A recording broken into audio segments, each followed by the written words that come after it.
Welcome. We're on the red couch with Dolly Jacobs, legendary circus performer, world-renowned aerialist, and queen of the air. One of the premier American circus artists of all time, Dolly started her career as an aerialist in 1976 at Ringling Brothers and Barnum and Bailey Circus. She followed in the footsteps of her father, Lou Jacobs, one of the greatest clowns in American history. Dolly thrilled audiences with her Roman ring act. Then, in 1984, she joined the Big Apple Circus and also toured extensively throughout the world. In 1994, Dolly and her husband, Pedro Reis, created Circus Sarasota to preserve Florida's circus arts legacy. Their mission is to provide a circus that represents the circus arts at the highest level and that is linked to the community through performance, education, and integrated arts programming. Dolly has been honored with the highest circus awards, including being named La Dame du Cirque, winning the Silver Clown Award presented by Prince Albert of Monaco, induction into the Circus Ring of Fame, and Circus Celebrity at the John and Mable Ringling Museum of Art. Dolly, I am thrilled to have you on the red couch. Thank you. It's wonderful to be here. Now, you've done amazing things that scare me. Now, what are some of the most exciting acts that you've had to perform?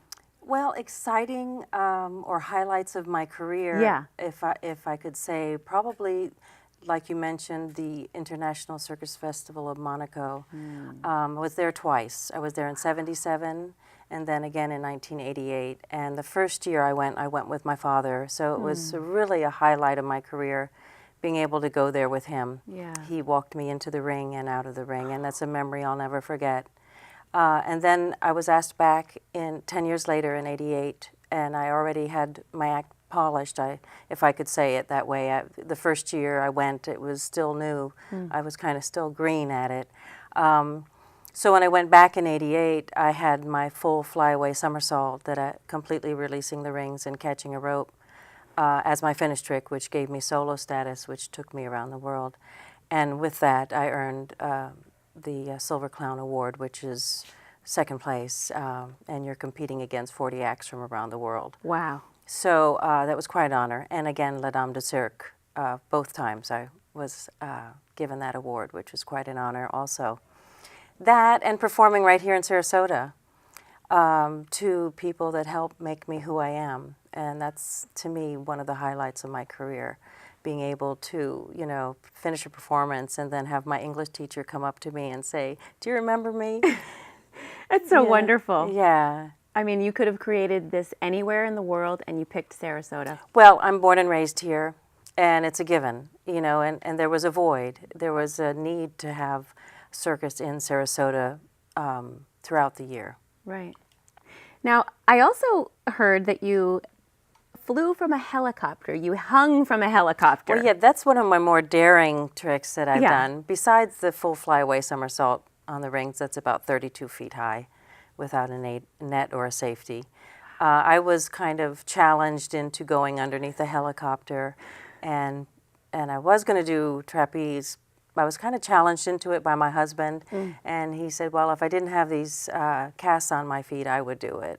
So overnight, I had to prepare myself. I broke out in hives, but I did. And I actually did 3 shows a day for 3 weeks, and you had no training, no practice. You had to ride inside the helicopter, and then you had to be underneath the helicopter. Wow. And we're all born with a fear of heights, and that's a good thing, or else we'd be walking on edges of buildings. Some people have more fear than others, and I kind of consider myself mediocre because, I was afraid, but I knew I could do it, and that's where the determination and the confidence kicked in. But it was quite scary, because there was no safety, and there was the actual pilot couldn't see me. Oh, so wow. I had to signal him that I was done with my trick with bouncing on the rings. So it was feather in my hat, I have to say. Don't think I'll ever do it again. I'm afraid to be inside the helicopter. Forget about being outside hanging. There's something about being in control. I've done other acts. I've done flying trapeze, that's with the net, and you go across to the catcher. And I prefer to work solo. because I'm in control. Right. And the more confidence you have, the more control you have, and the less things that could happen, you have more confidence. And that's is what it's all built on, is confidence. Yeah. I mean, you seem to just possess this incredible quality that I so admire. You know, my thoughts would be, oh my God, I would be asking myself all kinds of questions. What are all the possible ways I could get hurt doing this? But you just seem to get yourself to, how can I do this? And let me break it down into some manageable steps. Yeah, when I was taught, my godmother, Margie Geiger, taught me. Her husband was one of the original Wallendas, and she was a New York dancer. She came down, joined Ringling back in, I believe, 47, 48, like my mother, and she taught me this Roman ring act.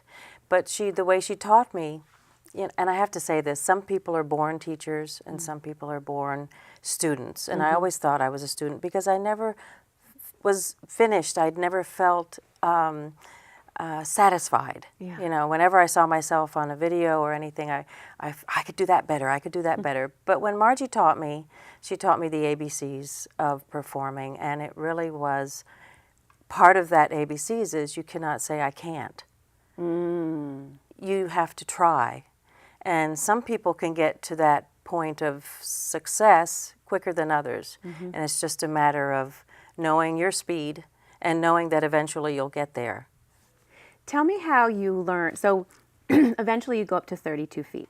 Yes, I started down low. Yeah, tell me the steps. Well, started the whole act down low without any safety device. So just your feet are off the ground. And first of all, you build your strength. Strength training, strength. Get the whole act. First is a still routine and then a swinging routine, and you get that. And then you go up 5 feet. It's like, the ground is further away. Get used to it. You swing, you swing, you swing. Get used to your surroundings, and you do the whole routine, and you go up another 5 feet.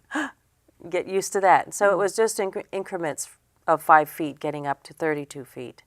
And there was times in my career where I had to work low because of a building, and then had to go to another building like Maple Leaf Gardens in Canada, you know, where it's so high, and you felt like you went from the ground, you know, up into the sky because, you know, there's nothing really to spot. It's just darkness. And it does. For some reason, the further you get away from the ground, it feels like the less gravity pull. So the closer you are to the ground, the heavier you feel, for some reason. Right. And it's true. So imagine under the helicopter, I felt like a feather. But the higher you go, it's almost as if you're swinging lighter. And it's weird because it's not true, but that's how you feel. I mean, the idea of flying is a fantasy from being a little girl. Just what would it feel like to fly? And when I watch you, I feel like I'm flying with you. Luckily, I'm sitting in my seat. But well, then I've accomplished something if I have made you feel that way, because that's part of the goal. It's not just to perform the trick and to be able to do these incredible feats. It's to be able to communicate with the audience, to bring them into your world, and to make them feel like they're flying with you. And if I did that to you, then I'm happy. I really do. I feel like I'm soaring around. And what is the feeling for you? It's wonderful. Now, the rings, it's a little different because it's a swinging back and forth. And it's a constant pushing of the swing to keep it high. The straps that I do now, where I fly around, it's a little bit more enjoyable. You have the centrifugal force, so you have to have more strength, but you can enjoy it. I find myself closing my eyes at times so I can just really enjoy it. And it's funny because your muscles remember what you're meant to do at what point of the routine, and even the point of when you're circling around, it knows when you're meant to come out of a trick to end up facing in the right direction. It's just the fine little things that when you get to a certain point of your career that you can remember automatically what to do, then have the connection with the audience and enjoy it yourself, then the audience automatically enjoys it with you. Yeah, you look like you are just completely thrilled and just loving every minute of it. I had Annie Leibovitz come over and take pictures of me years ago in my backyard. She was doing a book on women, and she came to Sarasota.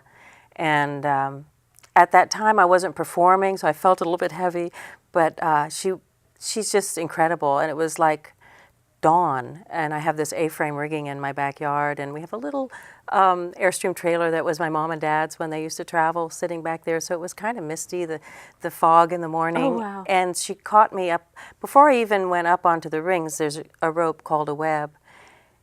And for some reason, automatically, and she caught it, when I grabbed the web, I went into my performing mode.